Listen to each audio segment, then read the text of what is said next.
ceiling fans, sidewalks, gas station in today's video whilst looking at this amazing book, The William Eggleston Guide. And through seeing that book and other materials, other books that I've collected over the years, I want to answer three burning questions. Number one, is William Eggleston an overrated photographer? Number two, how can we gain more understanding over his work?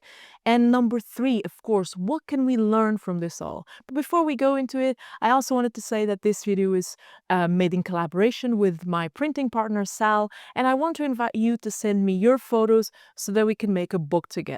So stick around to the end of the video to find out exactly how, and I'm actually really excited for this. But for now, grab a drink, make yourself comfortable, and let's go straight to another video.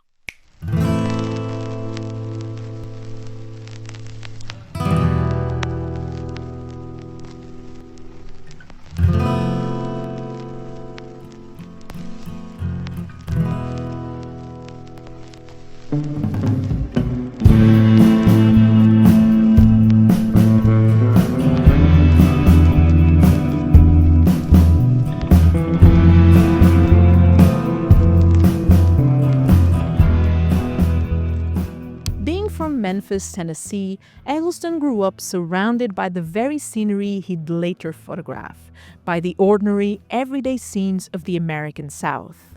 He began his career shooting in black and white, but soon became fascinated with color, a medium that at a time was largely dismissed as unworthy of serious art photography. However, in 1976, Eggleston's life took a wild turn. Encouraged by friends, he had made his work public in the late 60s, and in 1969, Eggleston traveled to New York and arranged to meet John Sirkowski, who was the influential director of MoMA's photography department. Eggleston brought with him a suitcase full of drugstore prints, which at the time was unusual for a quote-unquote serious artist.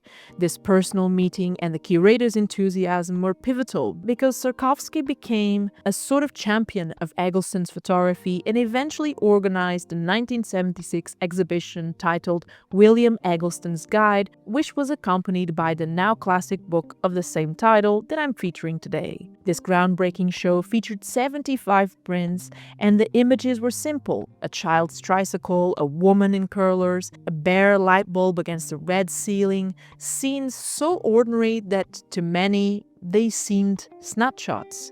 However, MoMA claimed that the photographer was elevating the everyday, using color and composition to transform the mundane into something extraordinary. Scroll through social media and you'll find comments like, "Anyone could take this photo," and "This is overrated." But perhaps the most telling quote comes from Eggleston himself when reflecting on the backlash he got. Quote, "If nobody cares about your work, it could demonstrate that it does not bring anything new, that it looks like all that was already made. But if your photos stir a strong emotional reaction, whether positive or negative, then tell yourselves that you did the job of a good photographer." And while this debate seems to continue, one thing is certain: William Eggleston changed photography forever when we understand the context and timing of his work. And whilst I think that, of course, the lack of context or simply people not liking it, which is absolutely fine, can be reasons for people to not understand the work of William Eggleston, I do have a piece, or rather a thought, when I was, working on this video that I think it's worth mentioning. And that is that I find that in today's world, the way we see images is a bit problematic, but also the value that we attribute to images is different and is lesser, I would argue, than before, arguably in the 70s and in the 80s, which is, of course, a consequence in the world of hyper stimulation and hyper sharing and image saturation that we live in today. But I'll elaborate on this. This might be a hot take, but I think we see William Eggleston wrong. We see it on screens, compressed and in isolation. You open social media, tap through the feed, and there it is, a photo of a tricycle, a gas station, a ceiling fan. It's easy to scroll past, maybe you pause for a second or two, but then it's gone, lost in the endless stream of images that we see every day. But when you look at Eggleston's photos in print, in books, on gallery walls, even postcards, the colors and the details start to sink in, because physically that image is more present. The problem is, in my humble opinion of course, that we're used to seeing photography as something fleeting these days.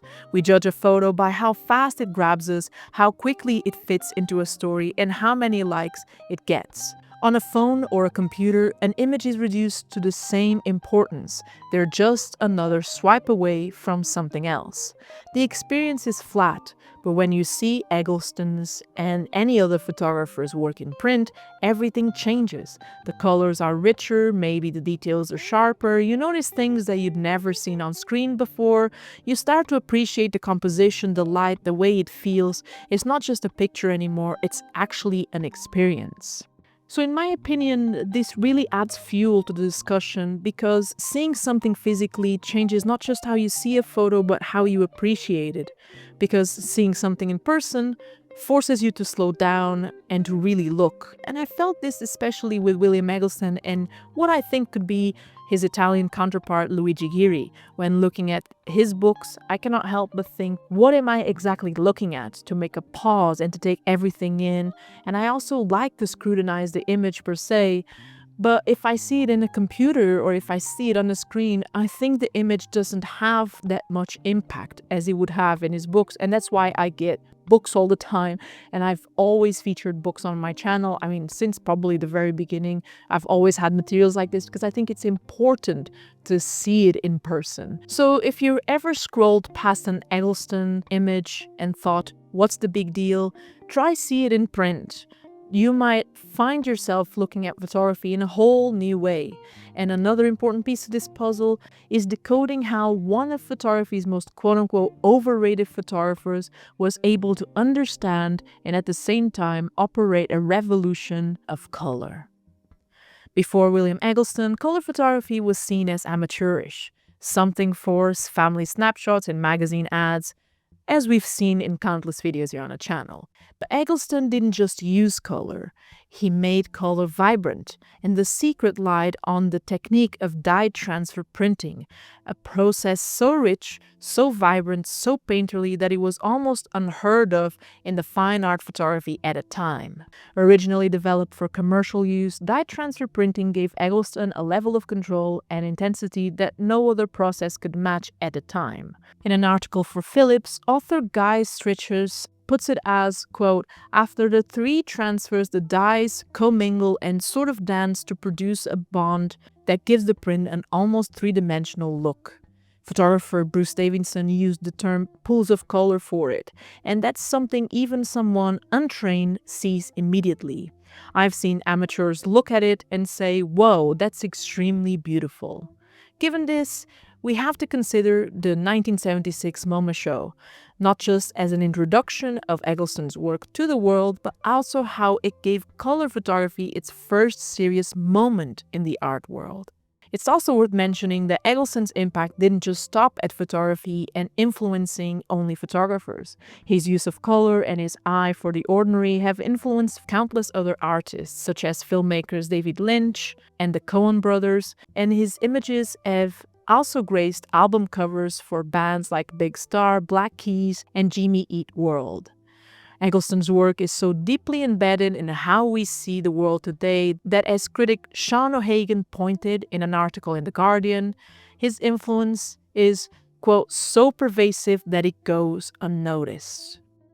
Eggleston's approach to photography is often described as a democratic camera. He believed that nothing was more important or less important. Therefore, every subject, no matter how ordinary, deserved the same attention and respect. As the photographer himself put it, quote, I had this notion of what I call the democratic way of looking around, that nothing was more important or less important. Therefore, we can conclude that according to his philosophy, he photographed constantly, trusting his instincts and his eye. He didn't worry about whether something was good enough to photograph, he just photographed it. And then, crucially, he printed his work. For Eggleston, printing wasn't just the final step, it was how he saw what he had. So what does this mean for us today? Us, of course, photographers. Eggleston's message, I think, is quite simple. Print before you judge, because a shot that looks boring on your phone these days can lead to a different perspective and appreciation on paper. Eggleston therefore teaches us to stop chasing only the perfect image. Instead, he invites us to see the world as he did, as a place where everything is worth photographing and every photo is worth printing, even if it's just for yourself. In an era where we're honestly constantly being judged by likes, shares, and algorithms, Eggleston's perspective reminds me that photography really isn't about instant recognition or trends. He photographed constantly, trusting his eye and his instincts, even saying, "I am at war with the obvious." Eggleston spent his career not focusing on isolated shots, but rather in building stories in series, looking for connections and rhythms between images. This is how he created the feeling of a place, a time, and a mood, and you can see that in other books such as Election Eve. This approach might help you see your work in a new way and deepen your understanding of your own vision. In fact, I remember printing my work, in the years before, and this is something I do behind the scenes, guys. I do a lot of this like self-analysis of where I am, and I remember thinking, I'm just gonna print this shot of like these flowers in the flower market, for instance, like when I went to Amsterdam, and or other, just sceneries and very kind of, ordinary places. And I remember thinking, on my screen, they don't really look like, that amazing.